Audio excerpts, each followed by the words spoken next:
You back to remand, Central or Chikurubi. Did you meet one or two prisoners there that have been convicted for a crime that they still say they did not commit? The people that said they did not get justice. And without mentioning their names, what is it and what can be done to assist those people? One of the emotional drain, you see the whole situation, the 45 days we spent behind bars at Chikurubi and at Central Prison have not shaken me in terms of my political convictions and so on. If anything, I have been strengthened.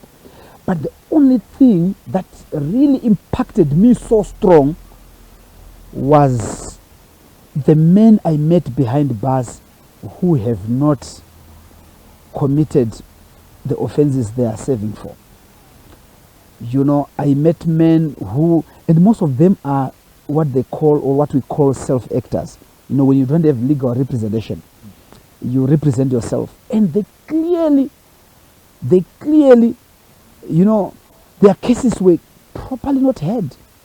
You know, I remember one of them, he was actually, it was alleged that he had impregnated his own daughter. And then he was charged for rape. Meanwhile, the daughter has not been home for 12 months. She's pregnant when she's here in Harare. And then the case goes through Mutare Magistrate's Court for trial. And then the magistrate allegedly is alleged to have said, okay, fine, you might not have committed this crime, but I want just to teach a lesson to the whole community that if you rape, you serve. He's sentenced to 20 years. If that really was said, that's a miscarriage of justice. That is wrong if that really happened.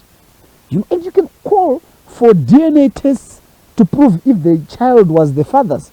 That is not done. You know, so it's painful. It's not only the case. There are many. And also, this one I will mention. Our compatriot SlyMedia Hama and Tungamirai Madzoke. You know, SlyMedia Hama had evidence that for the whole day he was at a UFI church. Videos were played in court that he was not in Glenview for that whole day when the policeman was murdered. But still he's convicted and he's serving. And it's not only him. Many, you see, I would say quite as good as over 40% of the men you see behind bars, they claim their innocence. And so our criminal justice system needs to be looked into that. I feel, for instance, if a person is going to, if they are under trial for a charge that would attract at least over 15 years of imprisonment, they would need legal representation. I think the criminal justice system should make it mandatory then that, you know, at the expense of the state, they should have legal representation. Because, you know, you can't then go on to incarcerate a person for 20 years when they did not have legal representation and their case has not been brought under the scrutiny of lawyers. It's unfair.